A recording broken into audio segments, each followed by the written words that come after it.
The last photograph was taken at 6:47 in the morning. It shows something that should not exist. The camera was found 3 days later, hanging from a tree branch at chest height, as if someone had placed it there carefully. The strap was not broken. The camera was not damaged. The battery still had 14% charge remaining. The memory card contained 417 photographs, spanning 6 days of work in the backcountry of Grand Teton National Park. The first 416 photographs are exactly what you would expect from a professional wildlife photographer on assignment.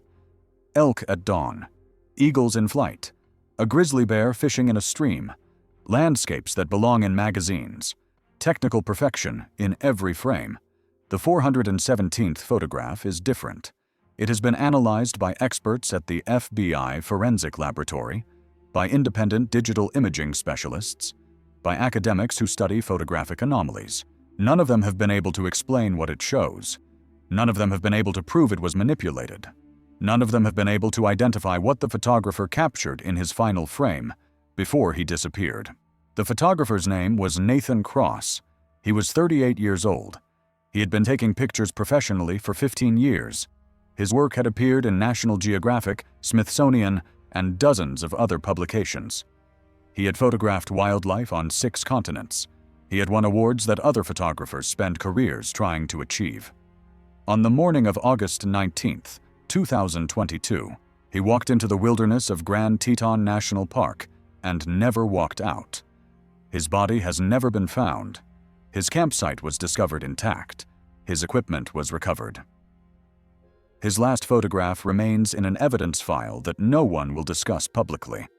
And the questions about what Nathan Cross saw through his viewfinder in those final moments have never been answered. This is the first of 3 cases involving photographers who vanished in America's national parks, leaving behind cameras that recorded images no one can explain. Each case shares common elements: professionals at the peak of their careers, equipment recovered intact, final photographs that defy conventional interpretation, and searches that found nothing. In Part 2, we examine a landscape painter who disappeared while working on a canvas that showed something she could not have seen. What follows has been assembled from National Park Service investigation files, court documents, Freedom of Information Act releases, forensic analysis reports, and interviews with family members, colleagues, and the investigators who spent months trying to understand what happened to these artists who went into the wilderness to capture beauty, and instead captured something else entirely. The evidence is documented. The photographs exist, and no one has been able to explain what they show. Nathan Cross was born on June 3, 1984, in Bozeman, Montana. He grew up surrounded by wilderness. His father was a fishing guide. His mother taught biology at Montana State University. By the time he was 10 years old, he had hiked more miles of backcountry trail than most adults hike in a lifetime. His interest in photography began when his grandmother gave him a Pentax K1000 film camera for his 12th birthday. Within 2 years, he was selling prints of wildlife photographs to tourists in downtown Bozeman. By the time he graduated high school, he had already been published in Montana Outdoors magazine. He attended the Brooks Institute of Photography in Santa Barbara, California, graduating with honors in 2006. His thesis project, a series documenting the recovery of wolf populations in Yellowstone, was acquired by the Smithsonian Institution for their permanent collection. After graduation, Nathan built a career that younger photographers studied as a model for success. He worked with conservation organizations documenting endangered species. He led photography expeditions to Alaska, Patagonia, and East Africa. He published 2 books of wildlife photography that became standard references in the field. His professional reputation was impeccable. Editors described him as meticulous, patient, and possessed of an almost supernatural ability to be in the right place at the right moment. A colleague who had worked with him in Kenya told investigators, "Nathan had instincts I have never seen in another photographer." He could sense when something was about to happen. He would position himself minutes before an animal appeared, as if he knew where it would be before it got there. Some people thought he was lucky. I thought he was something more than lucky. In the summer of 2022, Nathan accepted a commission from a major outdoor magazine to create a photo essay on the Greater Yellowstone ecosystem. The assignment would take him through Grand Teton National Park, Yellowstone, and the surrounding national forests over a period of 3 months. He arrived in Jackson, Wyoming, on August 1st, and spent 2 weeks photographing in the valley and along accessible trails. His communications with the magazine's photo editor during this period were routine. He submitted preview images. He discussed potential cover shots. He expressed satisfaction with the project's progress. On August 13th, Nathan filed a backcountry permit for a solo expedition into the remote northern section of Grand Teton National Park. His planned route would take him through the Webb Canyon area, one of the least visited sections of the park. He estimated 6 days in the backcountry, with a planned exit on August 19th. The ranger who processed his permit, a 20-year veteran named Douglas Harmon, later provided a statement to investigators. "I remember Nathan clearly. He had done his homework. He knew the terrain, knew the water sources, knew where he was likely to find wildlife. He had all the right gear. He was exactly the kind of person you want to see heading into the backcountry, someone who respects the wilderness and knows what they are doing." I had no concerns about his safety. None at all. Nathan departed the Coulter Bay trailhead at 06:30 on August 13th. He signed the trail register, noting his destination as the Upper Webb Canyon Basin. His vehicle, a silver Toyota Tacoma, remained in the parking lot. For the next 6 days, Nathan was alone in one of the most remote areas of the Greater Yellowstone ecosystem. No other hikers were permitted in the Webb Canyon area during his trip. No one saw him. No one communicated with him. He was, for all practical purposes, as isolated as a person can be in the continental United States. On August 19th, the day he was scheduled to return, Nathan did not appear at the trailhead. His vehicle remained in the parking lot. He did not check in at the ranger station. Standard protocol allows 24 hours for overdue backcountry travelers before initiating search operations. Weather, wildlife encounters, and navigation challenges can cause delays that resolve themselves. Most overdue hikers walk out on their own within a day of their scheduled return. Nathan did not walk out. On August 20th at 0800, a search operation was initiated. A helicopter conducted an aerial survey of Nathan's planned route, while ground teams were assembled at the Coulter Bay trailhead. The aerial survey located Nathan's camp at 1023. The camp was in the Upper Webb Canyon Basin, at an elevation of approximately 8,600 feet, in a meadow beside a small stream. The tent was standing. The campsite appeared undisturbed. There was no sign of Nathan. A ground team reached the campsite at 1447 after a strenuous approach through difficult terrain. What they found has been documented in detail in the investigation files. The tent was a high-end mountaineering model, properly staked and oriented to the terrain. Inside the tent, Nathan's sleeping bag was unrolled on an inflatable pad. His personal belongings were organized neatly: clothing in stuff sacks, toiletries in a mesh bag, a paperback novel with a bookmark indicating he had read approximately 2/3 of it. His food was stored in a bear canister approximately 50 feet from the tent, following proper protocol. The canister contained 6 days' worth of provisions, approximately half of what he had started with. This was consistent with his planned timeline. His photography equipment was partially in the tent and partially outside.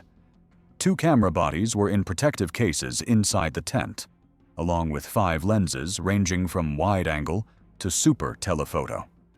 A tripod was set up outside the tent, approximately 20 feet from the entrance, oriented toward the east. The tripod head was empty. His primary camera, a Canon EOS 1DX Mark III with an attached 400mm lens, was not at the campsite. The search team leader, Ranger Patricia Odom, conducted an immediate assessment of the scene. Her report, included in the investigation file, describes what she observed. The campsite showed no signs of disturbance or struggle. There was no evidence of animal activity. The food canister was secure and showed no attempts at entry. Personal effects were in order. The tent was zipped closed. Everything indicated that Mr. Cross had left the campsite voluntarily, taking only his primary camera, with the intention of returning. She continued, I found a single set of boot prints leading away from the tent in a northeast direction. The prints were consistent with the hiking boots found inside the tent's vestibule. Wait, I need to clarify. There was a second pair of boots in the vestibule, lightweight camp shoes. The prints leading away from the tent were from a third pair of footwear, heavier boots that Mr. Cross apparently wore when he departed the camp. The boot prints led northeast from the camp for approximately 300 feet, crossing the meadow toward a stand of conifers. Ranger Odom followed the prints to the tree line. At the tree line, the prints stopped. Her report states, the boot prints entered the tree line and terminated after approximately 15 feet. The ground cover in this area is a mix of pine needles and soft soil that clearly shows impressions. I searched the area extensively. The prints simply stopped. They did not continue in any direction. There were no other prints in the area except those made by my team during the search. She added a personal observation that was included in the official file. In 12 years of search and rescue work, I have never encountered a trail that simply ends. Prints do not stop without explanation. People do not vanish into thin air. But that is what the evidence showed. Mr. Cross walked into those trees and did not walk out. His prints stopped as if he had been lifted off the ground. The search expanded over the following days. More than 60 personnel participated at various stages. Dogs were brought in. Helicopters flew grid patterns. The terrain within a 5-mile radius of the campsite was searched systematically. On August 22nd, 3 days after Nathan was scheduled to return, a member of the search team found his camera. The camera was discovered by Ranger Kevin Marsh, who was searching a forested slope approximately 1.7 miles northeast of Nathan's campsite. The location was beyond where Nathan's boot prints had ended, separated by terrain that showed no evidence of passage. Ranger Marsh's report describes the discovery. I observed the camera hanging from a branch of a lodgepole pine at approximately chest height. The camera strap was looped over the branch in a manner that appeared deliberate rather than accidental. The camera was not damaged. It was hanging freely, swaying slightly in the breeze. There was no sign of Mr. Cross in the immediate area. There were no footprints or other indications of how the camera came to be in that location. He continued, I photographed the camera in place before touching it. I then carefully removed it from the branch and examined it visually. The camera appeared to be in working condition. The lens cap was in place. The strap showed no signs of breakage or stress. I secured the camera in an evidence bag and continued searching the area. I found no other evidence. The search continued for 18 days total. Teams covered more than 40 square miles of wilderness. Rivers and streams were searched. Caves and rock formations were checked. Thermal imaging equipment was deployed during nighttime operations. Nathan Cross was never found. No clothing, no remains, no evidence of what happened to him after his boot prints ended in that stand of trees. The search teams did find something else, however, something that was noted in the official reports but never explained. On August 25th, 6 days into the search, a dog handler named Robert Vance was working a grid pattern approximately half a mile north of where Nathan's footprints ended. His dog, a Belgian Malinois trained for search and rescue operations, exhibited behavior that Vance described as unprecedented in his experience. Vance's report states, at approximately 14:30, Duke alerted to something in a dense stand of spruce trees. I expected him to continue tracking, but instead he stopped at the edge of the tree stand and refused to proceed. He whined, then backed away. I have worked with Duke for 8 years. He has tracked wounded bears, entered collapsed structures, and searched through wildfire debris. He has never refused to continue a search. I attempted to encourage him forward. He would not go. He planted his feet and would not move toward those trees. Vance continued. I entered the tree stand without Duke. The interior was dark despite the midday hour. The canopy was extremely dense. I searched for approximately 15 minutes but found nothing. When I emerged, Duke was still where I had left him. still exhibiting stress behavior. He remained agitated for the rest of the day. A second dog team was brought to the same location the following day. The second dog, a bloodhound named Bessie, exhibited identical behavior. She refused to enter the tree stand. Her handler reported that she showed signs of fear, including tucked tail, flattened ears, and repeated attempts to leave the area. No explanation for the dog's behavior was offered in the official reports. The tree stand was searched by human teams, but nothing was found. The location was noted and logged, but no follow-up investigation was conducted. A wildlife biologist who reviewed the case file as part of an academic study told researchers, "Dogs refusing to enter an area is significant. These are trained search animals. They do not refuse for no reason. Something in that location triggered a fear response strong enough to override their training. That typically happens only when there is a predator present, either currently or very recently. But the human searchers found nothing. No tracks, no scat, no evidence of any animal. So what were those dogs afraid of? The camera, however, told a partial story, and what it told raised more questions than it answered.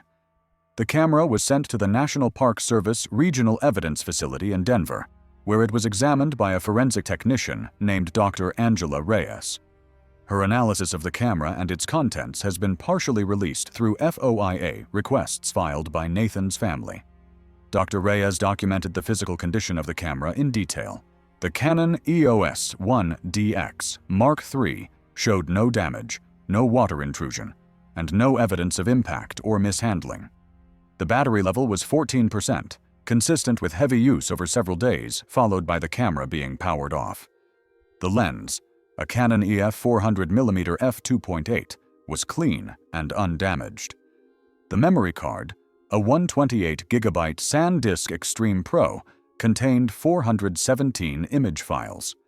Dr. Reyes reviewed all 417 images. Her report provides timestamps and descriptions for each photograph. The images span from August 13th through August 19th, corresponding to Nathan's time in the backcountry. The photographs from August 13th through August 18th document exactly what Nathan had come to capture: wildlife in their natural habitat, landscapes of stunning beauty, the work of a professional at the peak of his abilities. There are images of a grizzly bear with 2 cubs, photographed in morning light beside the stream near Nathan's camp. There are images of a moose standing in a misty meadow. There are images of eagles, of elk, of a mountain lion that Nathan somehow managed to photograph from remarkably close range. The mountain lion photographs, taken on August 17th, are notable. Nathan captured 17 frames of a female lion with a fresh kill, photographed from an estimated distance of less than 40 feet. The images are exceptional, both technically and artistically. They are also evidence of a photographer who was comfortable getting closer to dangerous wildlife than most professionals would ever attempt. A colleague who reviewed the mountain lion images told investigators, "Those shots are incredible, but they are also insane. 40 feet from a lion with a kill. That animal could have covered that distance in 2 seconds. Nathan was either supremely confident or supremely reckless. Or maybe he just did not think the normal rules applied to him. Looking at what happened to him, maybe they did not." On August 19th, Nathan took 14 photographs. The first 13 were captured between 05:12 and 06:43, during the golden hour of early morning light. They show the meadow near his camp, the mountains in the distance, a herd of elk moving through the valley below his position. The 14th photograph, image number 417 on the memory card, was captured at 06:47. "Doctor," she continued. The center of the image shows what appears to be a clearing among the trees. In this clearing, there is a visual anomaly that I am unable to identify or explain. The anomaly presents as a roughly vertical formation, approximately 6 to 8 feet in height, based on comparison with surrounding trees. The formation does not correspond to any known natural or artificial object. It does not appear to be an animal, a person, or a recognizable structure. Dr. Reyes provided additional technical detail. The anomaly exhibits optical properties that are inconsistent with normal photography. Portions of the formation appear to show light refraction similar to heat shimmer, but the ambient temperature recorded in the camera's metadata was 47 degrees Fahrenheit, which would not produce visible heat distortion. Other portions of the formation appear darker than the surrounding environment, despite being in the same lighting conditions. The overall effect is of an object or phenomenon that is not being captured normally by the camera's sensor. She concluded, "I have analyzed more than 3,000 images during my tenure as a forensic imaging specialist. I have never encountered an image that I could not explain in terms of known optical phenomena, equipment malfunction, or deliberate manipulation. Image 417 does not fit any of these categories. I cannot explain what it shows. I can only document that the image appears to be authentic and that I have found no evidence of post-capture editing or manipulation." The photograph was subsequently analyzed by outside experts at the request of Nathan's family. Dr. Michael Chen, a digital imaging specialist at Stanford University, examined the file using forensic software designed to detect manipulation. His analysis found no evidence that the image had been altered. Dr. Chen told researchers, "The metadata is consistent with an authentic capture. The noise patterns match the camera sensor. The compression artifacts are consistent with in-camera processing. If this image was faked, it was done at a level of sophistication that would require equipment and expertise beyond what most professionals possess. I do not believe it was faked. I believe Nathan Cross photographed something that I cannot identify." An optical physicist named Dr. Sarah Lindquist, who reviewed the image at the request of a documentary filmmaker, provided an analysis that raised additional questions. The light behavior in this photograph is anomalous. Light does not bend the way it appears to bend around this object. Light does not create the kind of shadows I am seeing. There are only two explanations I can offer. Either there is some atmospheric or optical phenomenon occurring that I do not understand, or this photograph is capturing something that does not follow the normal rules of how light interacts with matter. She added, "I want to be clear that I am not suggesting anything supernatural or extraterrestrial. I am saying that the physics of this image do not make sense to me. That could mean the image is somehow corrupted in a way I cannot detect. It could mean there is a natural explanation I am not aware of. Or it could mean that what this photographer saw was something that our current understanding of optics cannot explain. I genuinely do not know which of these possibilities is correct." A former FBI analyst, who reviewed the image as part of an unofficial consultation, added another perspective. The analyst, who requested anonymity, told researchers, "I spent 22 years analyzing photographs and video for the Bureau. I have seen every kind of hoax, every kind of manipulation, every kind of optical illusion. This image is different. It is not a hoax that I can identify. It is not a manipulation that I can detect. It is not an optical illusion that I can explain. What it actually shows, I cannot tell you, but I can tell you what it is not. It is not fake." The analyst continued, "What concerns me is the context. A photographer disappears. His footprints stop in the middle of the forest. His camera is found a mile away with no explanation of how it got there. And the last image on that camera shows something that no one can identify. That is not a coincidence. That image and his disappearance are connected. Whatever he photographed had something to do with what happened to him." The photograph has never been publicly released. Nathan's family has requested copies, but the National Park Service has refused to provide them, citing the ongoing investigation. FOIA requests for the image have been denied under exemptions for law enforcement materials. What remains in the public record is a series of descriptions from people who have seen the image. And those descriptions, while varying in detail, share common elements. Something was in those woods. Something that Nathan Cross saw through his viewfinder. Something that he photographed in the seconds or minutes before he disappeared. And whatever it was, no one has been able to explain it. Nathan Cross was not married, but he had been in a relationship for 7 years with a woman named Rachel Torres, a veterinarian who lived in Jackson, Wyoming. They had met when Nathan brought an injured owl to her clinic. They had been planning to get married the following spring. Rachel has been the primary advocate for answers in Nathan's case. She has filed legal motions to obtain the unreleased photograph. She has contacted congressional representatives. She has spoken to journalists and researchers investigating unexplained disappearances. In an interview conducted in 2023, Rachel provided her account of the days before Nathan's disappearance. He called me the night before he left for the backcountry. August 12th. He was excited about the trip. He said Webb Canyon was one of the most pristine areas he had ever seen, and that he expected to get some of the best wildlife shots of his career. He sounded happy, normal. There was nothing in that conversation that suggested anything was wrong. She continued, "The last thing he said to me was that he would call me as soon as he got back to cell service on the 19th. He said he had something important to ask me when he returned. I knew what he was going to ask. We had talked about rings. He was going to propose." And then he walked into those mountains and never came back. Rachel has focused particularly on the final photograph and the refusal of authorities to release it.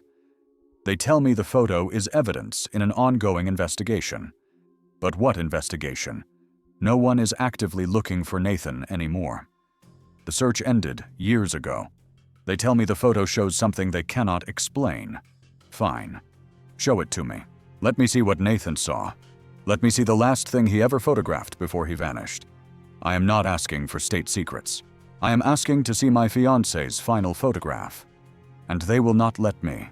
She added, "The people who have seen that photo, the analysts and experts, they all say the same thing. They say it shows something they cannot identify, something that does not make sense. Do you know what that tells me? It tells me that Nathan saw something in those woods that was not supposed to be there. Something that someone does not want the public to know about. And whatever it was, it took him.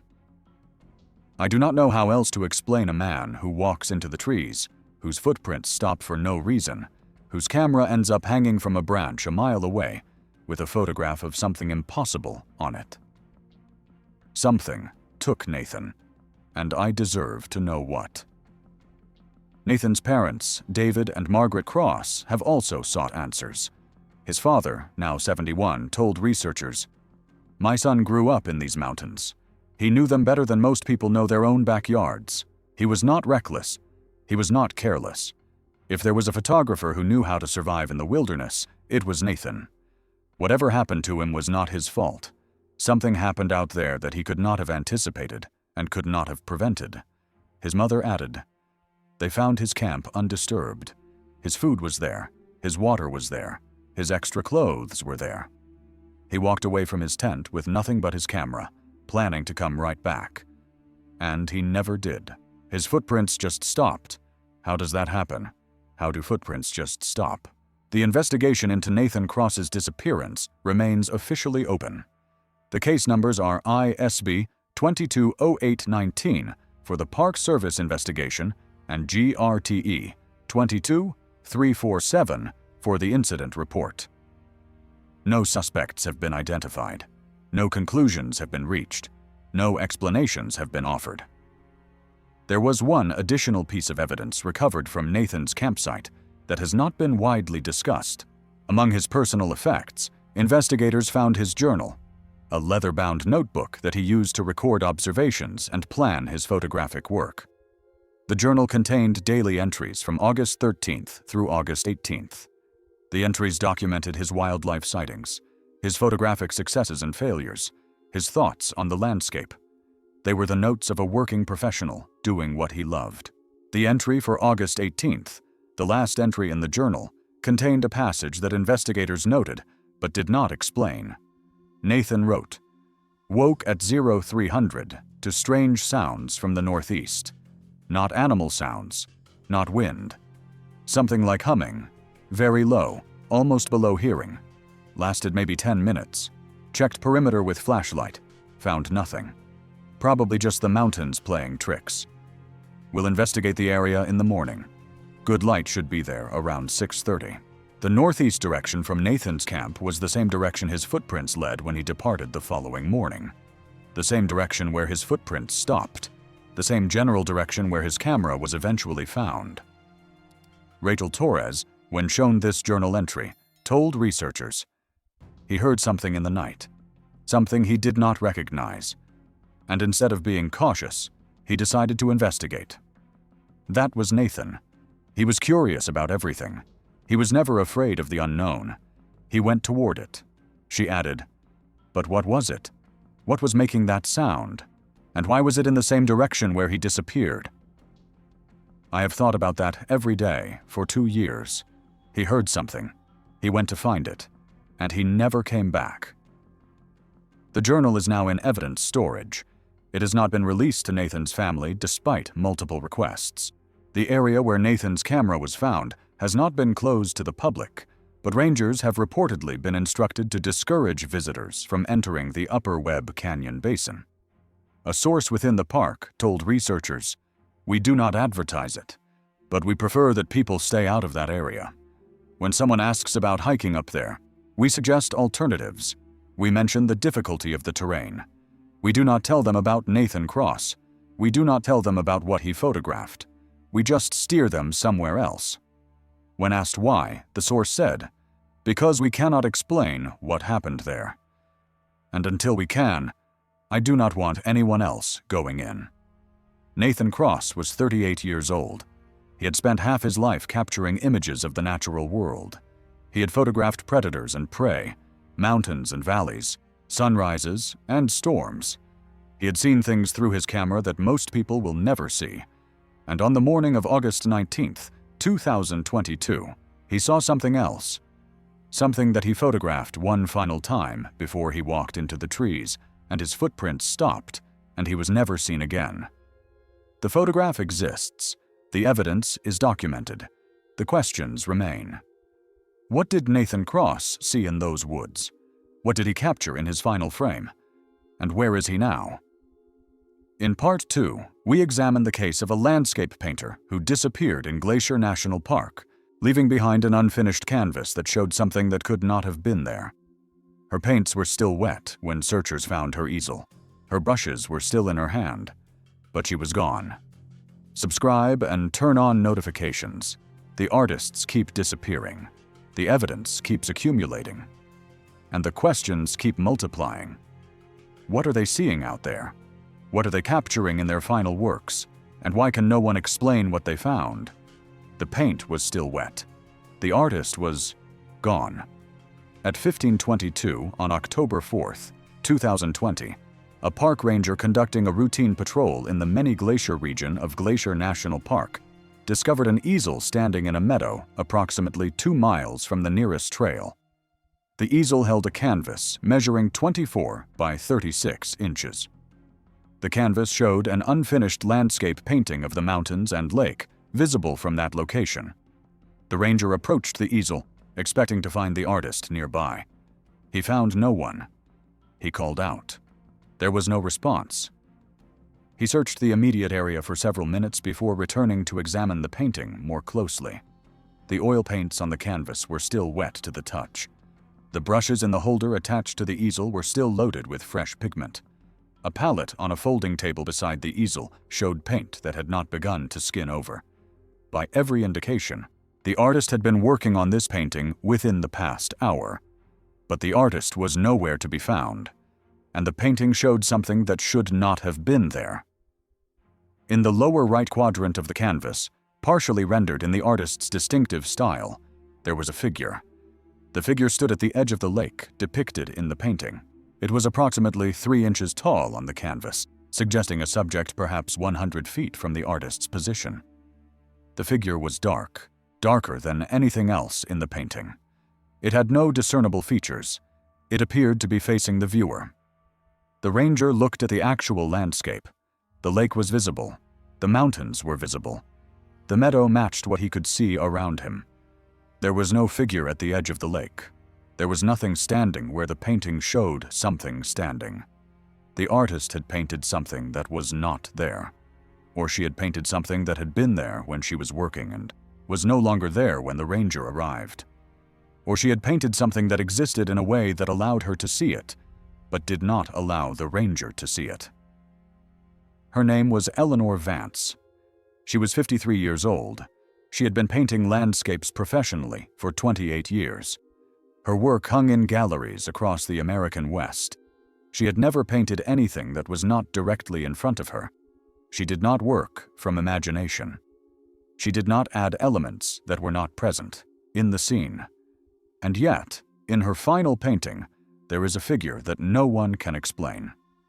Eleanor Vance has never been found.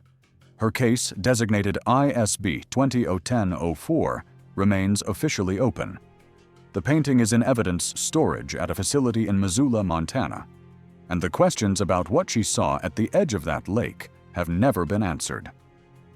In Part 1, we examined the case of Nathan Cross, a wildlife photographer who disappeared in Grand Teton National Park after taking a final photograph that experts cannot explain. His footprint stopped in the middle of a forest. His camera was found hanging from a tree branch a mile away.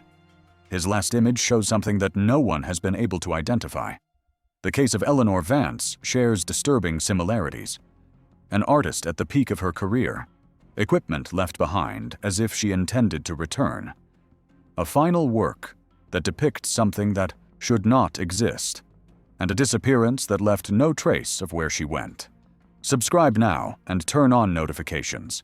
What follows has been assembled from National Park Service investigation files, court documents, Freedom of Information Act releases, art analysis reports, and interviews with family members, colleagues, and the investigators who spent months trying to understand what happened to a woman who went into the wilderness to paint beauty, and instead captured something else entirely.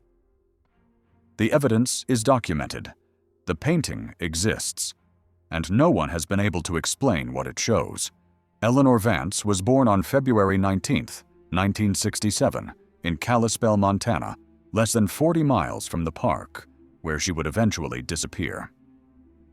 She grew up in the shadow of the mountains that would define her artistic career. Her father was a logger. Her mother worked as a nurse at the regional hospital.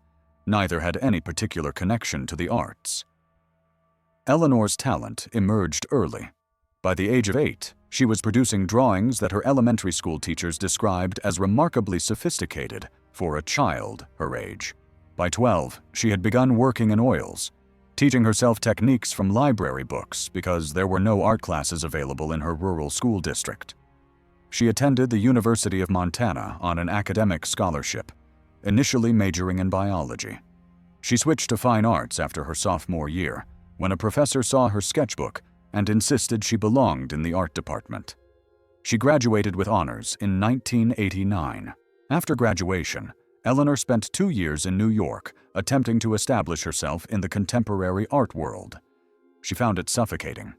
In a letter to her parents preserved in family archives, she wrote, "These people paint ideas. They paint concepts and statements and ironies. I paint what I see. I paint mountains and rivers and the way light falls on snow. There is no place for me here." She returned to Montana in 1992 and never left again. She built a career painting the landscapes of the Northern Rockies, working exclusively from life, never from photographs, never from memory. Her method was absolute. She would hike to a location, set up her easel, and paint exactly what was in front of her. If the light changed, she would stop. If the weather shifted, she would pack up and return another day. She refused to add, subtract, or alter anything she observed. A gallery owner in Bozeman, who had represented Eleanor for 15 years, told investigators, "Eleanor was a purist in a way that most artists are not. She believed that the landscape was sacred and that her job was to record it faithfully. She once refused to sell a painting because she had added a single cloud that was not actually in the sky that day. She said it was a lie, and she would not sign her name to a lie. That was Eleanor. Absolute integrity. Absolute fidelity to what she saw. This makes the figure in her final painting particularly significant. If Eleanor Vance painted something, it was because she saw it. She did not invent. She did not imagine. She recorded. If there is a dark figure at the edge of the lake in her final painting, It is because Eleanor Vance saw a dark figure at the edge of the lake. In September of 2020, Eleanor received a commission from a collector in Seattle to create a series of paintings documenting the many glacier region of Glacier National Park. The collector, a technology executive named Martin Ashford, had been acquiring Eleanor's work for years. He specifically requested autumn scenes when the larch trees turn gold and the summer crowds have departed. The commission was substantial. Ashford had agreed to pay $75,000 for 5 paintings, with an additional $20,000 bonus if Eleanor could complete the series before the first significant snowfall. It was the largest commission of her career. In an email exchange recovered from Eleanor's laptop, she wrote to Ashford on September 25th. "This is exactly the project I have been waiting for. Many Glacier in autumn is one of the most beautiful places on Earth. I have painted it many times, but never with this kind of focused intention. I am going to create something extraordinary for you. I can feel it." Ashford replied, "I have complete faith in you. Take whatever time you need. The mountains will tell you what to paint." That exchange has haunted Ashford since Eleanor's disappearance. In a statement to investigators, he said, "I told her the mountains would tell her what to paint. I meant it as encouragement. Now I wonder if the mountains told her something I never intended." Eleanor accepted the commission and arrived in the park on September 28th. She checked into the Many Glacier Hotel, which was nearing the end of its seasonal operation. She had stayed at the hotel many times before. The staff knew her. The rangers knew her. She was a familiar presence in a park she had painted for 3 decades. For the first 6 days, Eleanor worked along established trails and viewpoints, producing studies and preliminary sketches for the commissioned series. Her communications with her husband during this period were routine. She called him each evening from the hotel. She described the colors, the weather, the progress of her work. Nothing in these conversations suggested anything unusual. On October 4th, Eleanor departed the hotel at approximately 06:30. She told the front desk clerk that she intended to hike to a location she had scouted the previous day, approximately 2 miles off-trail in the direction of Lake Josephine, 647, noting her destination as off-trail toward Lake Josephine. She was wearing hiking boots, khaki pants, a green fleece jacket, and a tan, wide-brimmed hat. She was carrying a backpack containing her painting supplies, lunch, water, and emergency gear. She was not seen alive again. At 16:45, when Eleanor had not returned to the hotel as expected, the front desk contacted Park Dispatch to report a potentially overdue hiker. Standard protocol in such situations is to wait until dark before initiating search operations, as most overdue hikers return on their own. But at 15:22, approximately 90 minutes before the hotel reported her overdue, Ranger Samuel Ironwood had already found her easel. Ranger Ironwood was conducting a routine patrol in the Many Glacier backcountry, checking on trail conditions before the winter closure. His route took him through a meadow approximately 2 miles northeast of Lake Josephine, in an area with no maintained trails. His report describes what he observed. At approximately 15:20, I observed what appeared to be a wooden structure in the meadow ahead. As I approached, I recognized it as a painter's easel. The easel was upright and appeared to be in use. A canvas was attached. I approached expecting to encounter the artist. He continued. The immediate area around the easel was undisturbed. A folding stool was positioned behind the easel. A folding table to the right held painting supplies. A backpack was on the ground beside the stool. There was no sign of the artist. I called out several times. There was no response. Ranger Ironwood searched the surrounding area for approximately 15 minutes before returning to examine the painting supplies in detail. His observations about the condition of the materials are critical to understanding the timeline of Eleanor's disappearance. The oil paints on the canvas were wet. I touched a small area in the corner and paint transferred to my finger. The paints on the palette were also wet and had not begun to form a skin. The brushes in the holder contained fresh paint that had not dried. Based on my experience, I estimated that the artist had been working within the past 60 to 90 minutes. He added, given that I arrived at 1522, this would place the artist's last activity somewhere between 1350 and 1420. The hotel later confirmed that Mrs. Vance had left at approximately 0630 that morning. She had been at this location for most of the day, and then, sometime between approximately 1400 and when I arrived, she simply left. Ranger Ironwood's report includes his first observation of the painting itself. The painting depicted the landscape visible from that location. Swift Current Lake was in the middle distance. Mount Grinnell was in the background. The meadow in the foreground matched what I could see around me. The painting was approximately 70 to 80% complete. The sky was fully rendered. The mountains were mostly complete. The lake was partially finished. The foreground meadow was sketched but not yet painted. He continued. In the lower right section of the canvas, near the painted edge of the lake, there was a figure. The figure appeared to be standing at the water's edge. It was dark in color, almost black. It had no visible features, no face, no clothing details. It was approximately 3 inches tall on the canvas. The ranger's next observation has been the focus of extensive analysis. I looked at the actual landscape. I could see the lake clearly from my position. I looked at the area where the figure appeared in the painting. There was nothing there, no person, no animal, no object of any kind. The painting showed something standing at the edge of the lake, but when I looked at the actual lake, there was nothing. Ranger Ironwood secured the scene and radioed for assistance. A search team arrived at 1745. By that time, the paint on the canvas had begun to dry, but the palette and brushes still showed fresh pigment. The search team documented the scene photographically before beginning their search for Eleanor. The search focused initially on the immediate vicinity. Team members spread out in concentric circles from the easel, looking for any sign of where Eleanor might have gone. The terrain in this area is a mix of meadow grass, rocky outcrops, and scattered stands of conifers. The meadow grass, approximately 8 to 12 inches high in early October, would show clear evidence of passage. The ground was soft from recent rain, ideal conditions for preserving footprints. No tracks were found leading away from the easel. Search team leader Ranger Catherine Blackwood documented this finding in detail.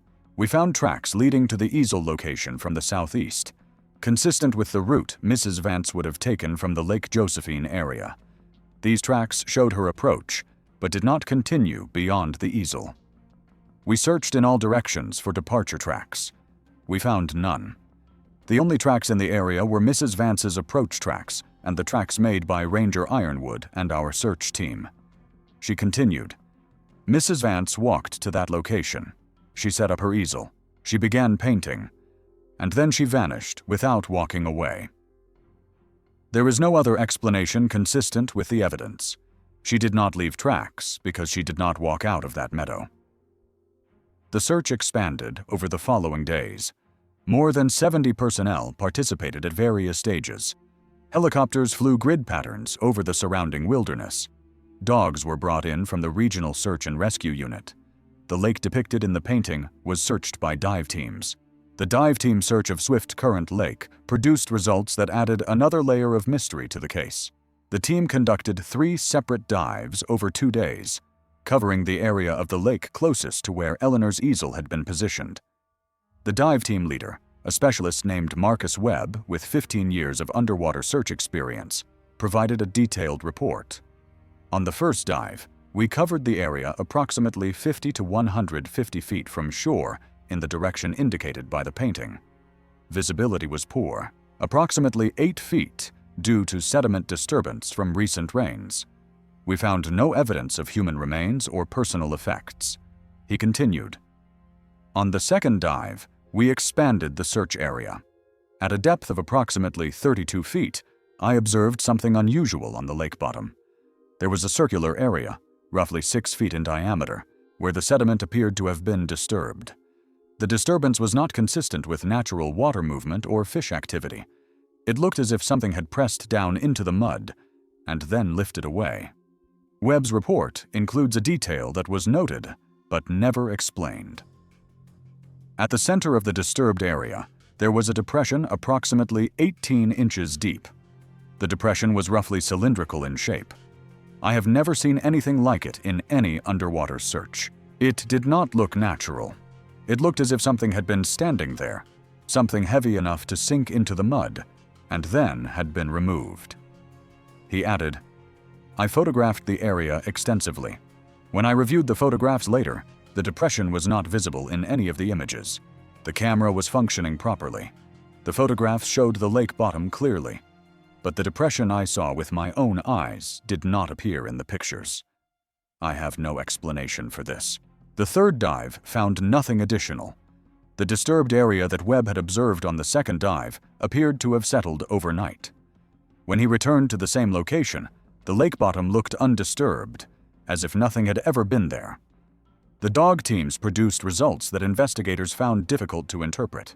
A handler named Jennifer Crow Dog, who worked with a tracking dog named Scout, provided a detailed account of what her dog experienced at the scene. Scout is a 7-year-old German Shepherd with extensive tracking experience. He has worked more than 200 search operations. When I brought him to the easel, he immediately alerted to Mrs. Vance's scent. He circled the easel, clearly detecting her presence. He then moved toward the lake, in the direction the painting depicted. She continued. Approximately 150 feet from the easel, Scout stopped. He exhibited behavior I have rarely seen in him. He began circling a specific point on the ground, approximately 6 feet in diameter. He whined. He pawed at the ground. He looked at me repeatedly, which is how he indicates that he has found something significant. The handler's account of what happened next has never been fully explained. I examined the area Scout had identified. There was nothing visible, no disturbance of the grass, no objects, no tracks. But Scout was insistent. He continued circling that spot and exhibiting alert behavior. I marked the location and continued the search, but Scout kept trying to return to that point. It was as if he had found something there that I could not see. She added, "In 7 years of working with Scout, I have never seen him alert to empty ground. He does not make false alerts. If he indicates a location, there is a reason. But I could find no physical evidence at the spot he identified. The only thing notable about that location was its position relative to the easel. It was approximately where the figure in the painting was standing." The search continued for 26 days. Teams covered more than 50 square miles of wilderness. Every lake and stream in the area was searched. Caves and rock formations were checked. The area was researched after the first snow of the season, in case remains might become visible against the white background. Eleanor Vance was never found. No clothing, no personal effects other than those at the easel, no remains of any kind. The painting was recovered and transported to the National Park Service Regional Evidence Facility in Missoula for analysis. The analysis was conducted by Dr. Richard Emerson, an art historian and forensic specialist who had previously worked with the FBI on cases involving forged artwork. Dr. Emerson's report, portions of which were released through FOIA, provides detailed technical analysis of Eleanor's final work. The painting is consistent with Mrs. Vance's known style and technique. The brushwork is characteristic of her approach. The color palette matches her documented preferences. The canvas and paints are consistent with supplies she was known to use. There is no indication that the painting was created by anyone other than Eleanor Vance. Regarding the figure in the painting, Dr. Emerson wrote, "The figure in the lower right quadrant is rendered in a manner consistent with Mrs. Vance's treatment of human subjects in her other landscape works. She occasionally included figures in her paintings when they were present in the scene, hikers, fishermen, and similar subjects. These figures were always rendered accurately based on what she observed." He continued, "The figure in this painting is unusual in several respects. First, it is significantly darker than any figure in Mrs.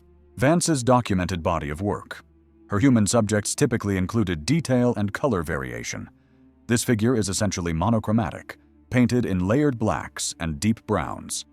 Second, the figure lacks the definition that characterizes her other work. There are no features, no clothing details, no sense of the figure as a specific individual. It is a shape, nothing more. Dr. Emerson's analysis includes a troubling observation about the technical execution of the figure.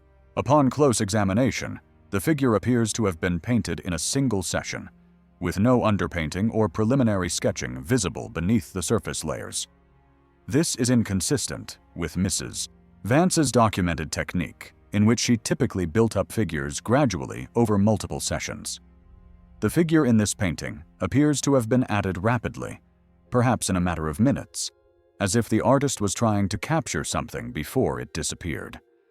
He concluded, "I cannot explain what Mrs. Vance intended to depict with this figure.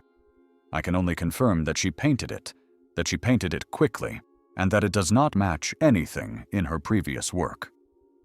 Whatever she saw at the edge of that lake, it was something she had never seen before. A second analysis was conducted at the request of Eleanor's family by Dr. Margaret Okonkwo, a professor of art history at the University of Chicago who specialized in American landscape painting. Her findings corroborated Dr. Emerson's technical analysis, but added an additional dimension. Dr. Okonkwo wrote, "What strikes me most about this figure is not what it shows, but what it suggests." Eleanor Vance was a representational painter. She painted what she saw. If she painted this figure, she saw this figure. But the figure she painted does not look like a person. It does not look like an animal. It looks like something pretending to be a figure, or something that a figure might become, or something that exists in a state between presence and absence. She continued, "I have studied thousands of landscape paintings from the American West. I have seen figures rendered in every style, from photorealism to pure abstraction. I have never seen a figure like this one. It is not poorly executed. It is not an unfinished sketch. It is a deliberate representation of something that does not fit into any category I can name." Dr. Okonkwo added a personal observation that was not included in her formal report, but which she shared with Eleanor's family. "When I look at that figure, I feel something I do not feel when looking at other paintings. I feel as if it is looking back at me. I know that sounds irrational. It is a shape on a canvas. It has no eyes, no face, nothing that could look at anything. But when I stand in front of that painting, I have the distinct sensation of being observed." I have mentioned this to colleagues who have seen the painting. Several of them reported the same experience. The painting remains in evidence storage. It has never been publicly displayed. FOIA requests for photographs of the painting have been denied under exemptions for ongoing investigations. Eleanor Vance was married to a man named David Vance, a retired high school English teacher. They had been married for 27 years. They had no children by choice, preferring to dedicate their lives to their respective callings, his to teaching and hers to art. David has been the primary advocate for answers in his wife's case. He has filed multiple FOIA requests. He has contacted congressional representatives. He has spoken to journalists and researchers. He has visited the location where Eleanor's easel was found every year on the anniversary of her disappearance. In an interview conducted in 2022, David provided a detailed account of his last conversation with his wife. "She called me the night of October 3rd. She was excited. She said she had found the perfect composition, a view she had walked past many times but had never seen in quite the right light until that afternoon. She said she was going back the next morning to paint it. She said it would be one of the best things she had ever done." He continued, "The last thing she said to me was that she loved me, and she would call me when she got back to the hotel. Those were her last words to me. And then she walked into those mountains, and never walked out." David has focused particularly on the figure in the painting and what it might represent. Eleanor did not invent. She did not imagine. She painted what she saw. If there is a figure in that painting, she saw a figure. But what kind of figure stands at the edge of a lake and has no features, no face, nothing but darkness where a person should be? What did she see out there? And did it see her? He added, "They tell me the investigation is ongoing, but no one has come to talk to me in over a year. No one is looking for Eleanor anymore. The case is open, but inactive. My wife disappeared while painting a picture of something that should not exist. and no one can tell me what it was or where she went. There is one additional detail about the investigation that has received limited attention. According to a source within the Park Service, the location where Eleanor's easel was found has exhibited unusual characteristics since her disappearance. A ranger who has patrolled that area multiple times since October of 2020 told researchers, "Something is different about that meadow. I noticed it the first time I went back after the search ended.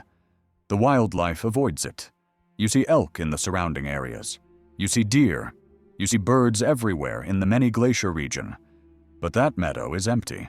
I have been through there maybe 15 times in the past 2 years. I have never seen an animal in that meadow. Not once."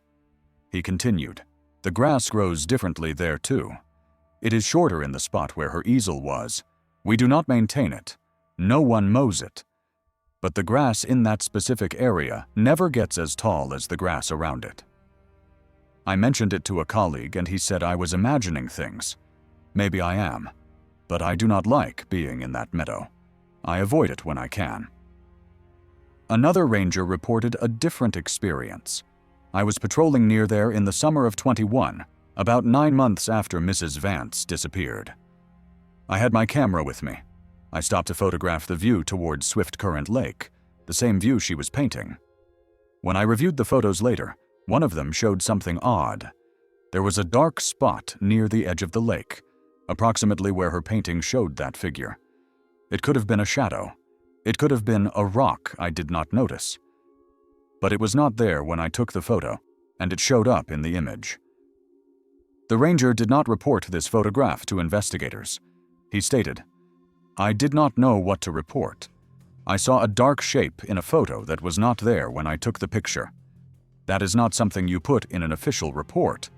But I kept the photo. I look at it sometimes, and I wonder if I photographed the same thing she painted." The investigation into Eleanor Vance's disappearance remains officially open. The case number is ISB 2010-04. No suspects have been identified. No conclusions have been reached. No explanations have been offered. The painting hangs in an evidence storage room in Missoula, showing a landscape that still exists and a figure that no one can identify. The brushes and palette have been preserved, still bearing the paint that Eleanor mixed on the last morning of her life. The easel has been photographed and catalogued, a silent witness to whatever happened in that meadow. Eleanor Vance was 53 years old. She had spent nearly 3 decades capturing the beauty of the Northern Rockies on canvas. She had painted hundreds of landscapes, each one a faithful record of what she observed. She did not invent. She did not imagine. She painted what she saw. And in her final painting, she saw something at the edge of a lake that no one has been able to explain. What was it? Where did it come from? And where is Eleanor Vance now? In Part 3, we examine the case of a documentary filmmaker who disappeared in Shenandoah National Park, leaving behind footage that contains sounds no audio engineer can identify, and images that appear to show movement in places where nothing should have been moving. His camera continued recording for 3 hours after he vanished. What it captured has never been released. Subscribe and turn on notifications. The artists keep disappearing. Their final works keep showing things that cannot be explained, and the questions keep multiplying. What are they seeing? What are they capturing? And why does no one want us to see it? The camera recorded for 3 hours and 17 minutes after he stopped screaming. It captured something moving in the trees. No one can identify what it was. On the morning of May 11th, 2021, a documentary filmmaker named Julian Reyes set up his camera on a tripod in a remote hollow of Shenandoah National Park. He was working on a project about the sounds of the Appalachian wilderness, recording the dawn chorus of birds, the rustle of wind through ancient forests, the subtle symphony of a landscape that had remained largely unchanged for thousands of years. At 06:23, according to the timestamp on the footage, Julian made his last identifiable statement. He said, "There is something in the trees to my left. I cannot see what it is. The sound is, I have never heard anything like that." At 06:24, there is a sound on the recording that audio engineers have analyzed extensively. The sound lasts for approximately 11 seconds. It has been described variously as a low hum, a vibration, a tone at the edge of human hearing. It does not match any known animal vocalization. It does not match any mechanical source. It does not match anything in the FBI's database of identified sounds. At 06:24 and 14 seconds, Julian Reyes screamed. The scream lasted for approximately 3 seconds. Then it stopped. Not faded, not trailed off, stopped, as if someone had pressed a mute button on a human voice. The camera continued recording for 3 hours and 17 minutes after that. It recorded birds returning to their songs. It recorded the wind moving through the leaves. It recorded the sun rising higher and the shadows shifting across the forest floor. And at irregular intervals throughout those 3 hours, it recorded movement in the trees at the edge of the frame. Something dark, something that did not move like any animal the experts have been able to identify. Something that appeared and disappeared among the shadows, as if it was watching the camera and waiting for something that never came. Julian Reyes has never been found. His camera was recovered by hikers 6 days after his disappearance. The footage it contained has been analyzed by experts at the FBI, the National Park Service, and 3 independent laboratories. None of them can explain what it shows, and none of them have been willing to release it to the public. This is the 3rd and final case in our series about artists who vanished in America's national parks, leaving behind work that captured something no one can identify. In Part 1, we examined Nathan Cross, a wildlife photographer who disappeared in Grand Teton after taking a photograph that experts cannot explain. In Part 2, we examined Eleanor Vance, a landscape painter who vanished in Glacier National Park, leaving behind an unfinished canvas showing a figure that was not there when rangers arrived. Julian Reyes is the 3rd, a filmmaker who went into the woods to record sound and instead recorded something that has haunted everyone who has heard it. Subscribe now and turn on notifications.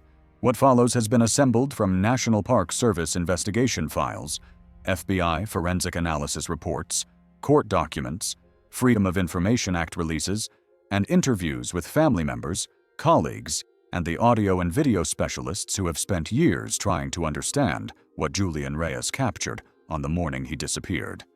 The evidence exists. The footage exists. And no one can explain what it contains. Julian Reyes was born on August 14, 1982, in Charlottesville, Virginia, less than 30 miles from the park where he would eventually disappear. He grew up in the shadow of the Blue Ridge Mountains, spending summers hiking the trails that would later become his workplace, and ultimately, the last place he was ever seen. His father was a professor of environmental science at the University of Virginia. His mother was a classical musician who played cello with the Charlottesville Symphony Orchestra. Julian grew up surrounded by both science and art, by people who believed that understanding the natural world and expressing its beauty were equally important pursuits. He received his first video camera at age 11, a gift from his father, who wanted to encourage Julian's growing interest in wildlife. By 14, he was producing short documentaries about the birds and animals he observed in his backyard and the nearby forests. By 16, one of his films had won a regional competition for young filmmakers. He attended New York University's Tisch School of the Arts, graduating in 2004 with a degree in film and television production. His thesis film, a 30-minute documentary about the endangered red wolf, was screened at several environmental film festivals and led to his first professional opportunity. Over the following 17 years, Julian built a career as a nature documentary filmmaker. He worked on projects for National Geographic, PBS, the BBC, and various streaming platforms. He specialized in intimate, observational films that captured the quiet details of natural environments, the small moments that larger productions often overlooked. A producer who had worked with Julian on several projects told investigators, "Julian was different from other filmmakers I have known. Most documentary people want drama. They want action, conflict, the spectacular shot. Julian wanted stillness. He wanted to capture the moments between the moments, the sounds that most people never notice, the movements that happen when nothing seems to be happening." He had patience that bordered on supernatural. He could sit in one place for 12 hours waiting for a single shot. In 2019, Julian began work on a personal project that he called The Voice of the Forest. The film would be a meditation on sound in the Appalachian wilderness, documenting the acoustic landscape of Shenandoah National Park across all 4 seasons. He funded the project himself, using savings from his commercial work, believing it would be his most important artistic statement. He spent parts of 2019 and 2020 filming in the park, accumulating hundreds of hours of footage. The COVID-19 pandemic delayed the project in early 2020, but by the fall of that year, he had resumed filming. By May of 2021, he estimated he was approximately 80% complete. In an email to his editor dated May 7, 2021, 4 days before his disappearance, Julian wrote, "I have found something extraordinary. There is a hollow in the backcountry, about 4 miles from the nearest trail, where the acoustics are unlike anything I have ever recorded. The sound there is different, cleaner, more present. I cannot explain it technically, but when I listen to the recordings I made there last week, I hear things I did not hear when I was standing in the same spot. It is as if the microphone is picking up frequencies that my ears cannot detect. I am going back on Tuesday to record the dawn chorus. I think this might be the centerpiece of the entire film." His editor, a woman named Patricia Holbrook, who had worked with Julian for 8 years, later told investigators that the email struck her as unusual. She said, "Julian was a scientist as much as an artist. He did not talk about things he could not explain technically. When he said the recordings contained sounds his ears had not heard, that was not like him. He always understood what he was recording. The fact that something was beyond his understanding should have been a warning sign. I should have told him to be careful. I should have asked more questions. I did not." On the morning of May 11, 2021, Julian Reyes departed his rental cabin near Luray, Virginia, at approximately 04:30. He signed out at the Thornton Gap entrance station at 04:52, telling the ranger on duty that he planned to be in the backcountry until early afternoon. The ranger, a seasonal employee named Michael Thornton, later provided a statement. "I remember Mr. Reyes clearly. He came through early, before first light. He was carrying a lot of equipment, camera bags and tripods, and what looked like professional audio gear. He seemed excited. He said he was going to record something special. I asked if he needed any information about trail conditions. He said he was not taking the trails, that he had a specific location in the backcountry. I reminded him about the regulations for off-trail travel. He said he was familiar with the rules. That was the last time I saw him." Julian hiked approximately 4 miles into the backcountry, traveling through terrain that became increasingly remote and difficult. His route took him away from maintained trails and into a section of the park that few visitors ever see. His destination was a hollow, a small valley surrounded by forested ridges that he had discovered during his explorations the previous week. The hollow was not marked on any map. It had no official name. It was simply a fold in the mountains where the terrain created natural acoustic properties that Julian found remarkable. Based on the timestamps on his footage, Julian arrived at the hollow at approximately 05:45. He spent the next 38 minutes setting up his equipment. A Sony PXW-FS7 cinema camera on a Sachtler tripod, a pair of Sennheiser MKH 8000 series microphones on separate stands, and a Sound Devices 744T field recorder for capturing high-resolution audio. The footage shows Julian working methodically, adjusting angles and checking levels. He speaks occasionally, providing verbal notes for the editing process. His demeanor appears calm and professional. At 06:23, everything changed. The footage from 06:23 has been analyzed frame by frame by forensic specialists. The following description is based on those analyses and on interviews with people who have viewed the unredacted footage. At 06:23 and 7 seconds, Julian is visible at the left edge of the frame, adjusting one of his microphone stands. He suddenly stops moving and turns his head to the left, toward an area of dense trees that is outside the camera's field of view. At 06:23 and 12 seconds, he speaks. His words are, "There is something in the trees to my left. I cannot see what it is." The sound is, "I have never heard anything like that." His voice is calm but curious. He does not sound frightened. He sounds like a professional observing something unexpected and trying to categorize it. At 06:24 and 3 seconds, the sound begins. The sound has been the subject of extensive analysis. Dr. Raymond Ortiz, a forensic audio specialist with the FBI laboratory in Quantico, provided the following assessment in a report dated September 2021. The sound in question begins at time code 06:24:03 and continues for approximately 11 seconds. It is characterized by a fundamental frequency of approximately 19 Hz, which is at the lower threshold of human hearing. Overtones extend upward to approximately 200 Hz. The sound exhibits no characteristics of any known animal vocalization. It does not match any mechanical or electronic source in our database. The waveform suggests an organic origin, but no biological source has been identified. Dr. Ortiz continued, "The sound produces a measurable physiological response in listeners. During controlled playback experiments, subjects reported feelings of unease, disorientation, and in several cases, nausea. These responses are consistent with exposure to infrasound at the frequencies present in the recording. However, the specific characteristics of this sound do not match any documented infrasound source, either natural or artificial." An independent analysis was conducted by Dr. Yuki Tanaka, an acoustic ecologist at Cornell University who specializes in wildlife sound identification. Her findings corroborated the FBI analysis, but added an additional observation. Dr. Tanaka wrote, "I have analyzed more than 50,000 hours of wildlife recordings during my career. I have cataloged sounds from every continent except Antarctica.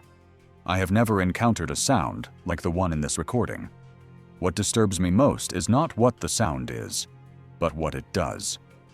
When I listen to it, even at reduced volume, I experience a strong instinct to move away from the sound source. This is not an intellectual response. It is visceral. It is the response of prey detecting a predator. Whatever made this sound, my nervous system interprets it as a threat." At 06:24 and 14 seconds, immediately after the sound ends, Julian Reyes screamed. The scream has also been analyzed. Dr. Ortiz wrote, "The vocalization beginning at time code 06:24:14 is consistent with an adult male expressing extreme distress. The scream increases in intensity over the first 1.2 seconds, then terminates abruptly at the 3.1 second mark. The termination is not consistent with a natural cessation of vocalization. It appears as if the sound source was removed instantaneously." He added, "To be specific, when a person stops screaming, there is typically a decay in the sound as the vocalization trails off. This recording shows no decay. The waveform goes from full amplitude to silence in less than 1/100th of a second. The only way I can explain this technically is if the source of the sound, in this case Mr. Reyes, was moved out of range of the microphone instantaneously, or if the sound was somehow blocked or absorbed by an intervening medium. After the scream ends, the footage continues for 3 hours and 17 minutes. During this period, the camera recorded what appears to be a normal forest scene. Birds can be heard singing. Wind moves through the trees. Sunlight gradually increases as the morning progresses. At first glance, the footage appears unremarkable, but analysts who reviewed the footage carefully identified anomalies that are more difficult to explain. At 17 separate points during the 3 hours of recording, there is movement visible at the edges of the frame. The movement occurs in the trees to the left side of the image, the same direction Julian was looking when he made his final statement. A video analyst named Dr. Sandra Reeves, who reviewed the footage for the National Park Service, provided the following description. "The movement is difficult to describe because it does not conform to any recognizable pattern. It is not the movement of branches in wind, which has a characteristic rhythm and direction. It is not the movement of a bird or squirrel, which would show identifiable characteristics of animal locomotion. It appears to be something dark moving between the trees, but the shape is indistinct. When I try to track the movement frame by frame, it seems to disappear and reappear rather than moving continuously through space. She continued, "The movement occurs at irregular intervals. Sometimes 10 minutes pass between instances, sometimes only 30 seconds. There is no pattern I have been able to identify, but the movement always occurs in the same general area, and it always seems to be oriented toward the camera, as if whatever is moving is aware of the camera's presence and is observing it." Dr. Reeves added an observation that has been echoed by others who have viewed the footage. "I have reviewed thousands of hours of wildlife footage. I have seen every kind of camera artifact, every kind of lighting anomaly, every way that shadows and motion can create illusions. This is not an artifact. This is not a shadow. Something was there, in those trees, for more than 3 hours after Mr. Reyes disappeared. And whatever it was watching." There was one additional anomaly in the footage that analysts discovered only after extensive review. At several points during the 3 hours of recording, there are brief audio disturbances that do not correspond to any visible source. Dr. Ortiz documented these disturbances in a supplementary report. At intervals of approximately 18 to 23 minutes throughout the post-incident recording, there are audio artifacts lasting between 2 and 4 seconds each. These artifacts share characteristics with the initial 11-second sound, but at reduced amplitude. They appear to be the same type of sound, occurring at regular intervals, as if something was periodically vocalizing or producing a signal. He continued, "What is particularly notable is that these subsequent sounds coincide precisely with the visual anomalies identified by Dr. Reeves. Every instance of movement in the trees corresponds to one of these audio artifacts. The correlation is 100%. Whatever is moving in that footage is also producing sound, and that sound shares characteristics with the sound that preceded Mr. Reyes's disappearance." A third analyst, Dr. Elizabeth Marsh, a bioacoustic specialist from the University of California at Santa Cruz, offered an assessment that has troubled researchers. The periodicity of these sounds suggests intentional communication rather than random vocalization. Something was producing these sounds at regular intervals, as if calling or signaling. And based on the visual evidence, something was moving in coordination with these sounds. This is not random animal behavior. This is patterned behavior. This is the behavior of an intelligent entity. The camera continued recording until 09:41, when the battery was exhausted. At no point during the 3 hours and 17 minutes after Julian's scream did he reappear in the frame. At no point did any identifiable human or animal appear. There was only the forest, the sound of birds, and the intermittent movement in the trees. Julian Reyes was reported overdue on the evening of May 11th, when he failed to return to his rental cabin.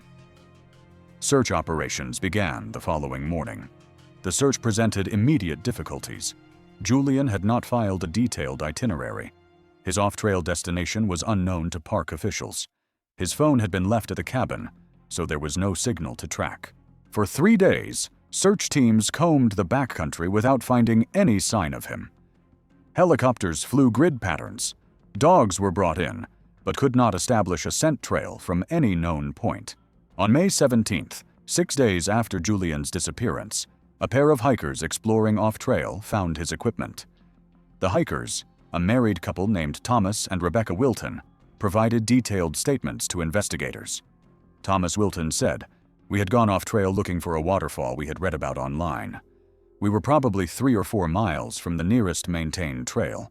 We came over a ridge and saw what looked like camera equipment in the hollow below. At first, we thought someone was filming. We called out, but no one answered. When we got closer, we realized the equipment was just standing there. No one was operating it. No one was anywhere nearby." Rebecca Wilton added, "The setup was professional. Expensive equipment, a big camera on a tripod, microphones on stands, recording equipment in cases. It looked like someone had just walked away in the middle of working." The camera was not running when we found it. The battery was dead, but everything else was exactly as if the person had just stepped away for a moment. She continued. What bothered me most was the feeling of the place. I do not know how to describe it. The hollow was quiet. Too quiet. No birds, no insects, nothing. Just silence. I told Thomas I wanted to leave. He said we should report what we found first. We took photographs with our phones and marked the location on GPS. Then we left as quickly as we could. I did not want to be there. I felt like we were being watched. Search teams reached the hollow within hours of the Wiltons' report.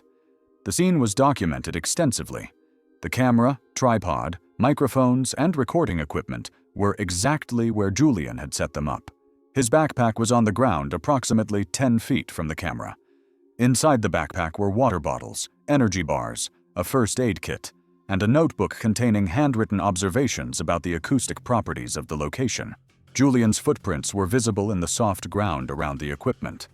The prints showed him moving between the camera and the microphone stands, adjusting positions, doing the work of a filmmaker setting up a shot. The prints did not lead away from the hollow. Search Team Leader Ranger Dennis Kowalski documented this finding. Mr. Reyes's footprints are clearly visible throughout the area where he set up his equipment. The prints are consistent with hiking boots. They show him arriving from the east and moving around the hollow as he worked. But there are no prints leading out of the hollow in any direction. The prints end at approximately the location where the microphone stand closest to the tree line is positioned. From that point, there are no more footprints. None. He did not walk out of that hollow. Dogs were brought to the scene the following day. The results were similar to other cases in this series. A handler named William Crow, working with a bloodhound named Jackson, provided this account. Jackson picked up Mr. Reyes's scent immediately when we entered the hollow. He tracked the scent around the equipment, following the same path the footprints showed. When he reached the position near the microphone stand, he stopped. He circled the area several times. Then he did something I have never seen him do in 11 years of search work. He lay down on the ground and refused to continue. He would not track. He would not search. He just lay there with his head on his paws, whimpering. He continued. I tried to encourage him. I used every command I know. He would not respond. Finally, I had to leash him and lead him out of the hollow. As soon as we were over the ridge, out of sight of the equipment, he returned to normal. He was ready to work again, but he would not go back into that hollow. I tried twice more over the following days. Each time, he refused to enter. The search continued for 31 days. More than 90 personnel participated. Every hollow, ravine, cave, and water feature within a 10-mile radius was searched. Thermal imaging aircraft flew night operations. Cell phone data from other hikers in the area was analyzed to determine if anyone might have seen Julian. Nothing was found. No clothing. No remains. No evidence of what happened to Julian Reyes after he screamed at 06:24 on the morning of May 11th. The only evidence was what his camera had captured. The sound that began everything. The scream that ended in silence. The 3 hours of something watching from the trees. The search team leader submitted a final report that included a personal observation that wasn't part of the official findings. I have led more than 200 search operations in my career. I have found people alive. I have found people dead. I have found evidence of what happened even when I did not find the person. This case is different. There is no evidence. There is no trail. There is only footage of something that should not exist, and a man who vanished while recording it. I do not know what happened to Mr. Reyes. I do not know if I want to know. Julian Reyes was engaged to be married. His fiancée, a woman named Dr. Amara Okafor, is a neuroscientist at Johns Hopkins University. They had been together for 5 years and had planned to marry in September of 2021, 4 months after his disappearance. Dr. Okafor has been the primary advocate for answers in Julian's case. She has filed multiple FOIA requests. She has retained legal counsel. She has contacted congressional representatives and media organizations. She has demanded the public release of the footage that Julian's camera captured. In an interview conducted in 2023, Dr. Okafor provided her account of the days before Julian's disappearance. He called me the night before he went into the park. He was excited about this location he had found. He said the acoustics were perfect, that he had never recorded anything like it. He said the film was going to be special. He said he would call me when he got back to the cabin that afternoon. Those were the last words I ever heard from him. She continued, "I have seen the footage. They let me view it once under supervision at a facility in Quantico. I saw my fiancé working. I saw him turn toward the trees. I heard him say he had never heard anything like that. And then I heard him scream. And then I heard nothing. And then I watched 3 hours of footage of the place where he disappeared. And I saw something moving in those trees. And no one can tell me what it was." Dr. Okafor has focused particularly on the authorities' refusal to release the footage. They tell me the footage is evidence in an ongoing investigation. But what investigation? No one is actively searching for Julian.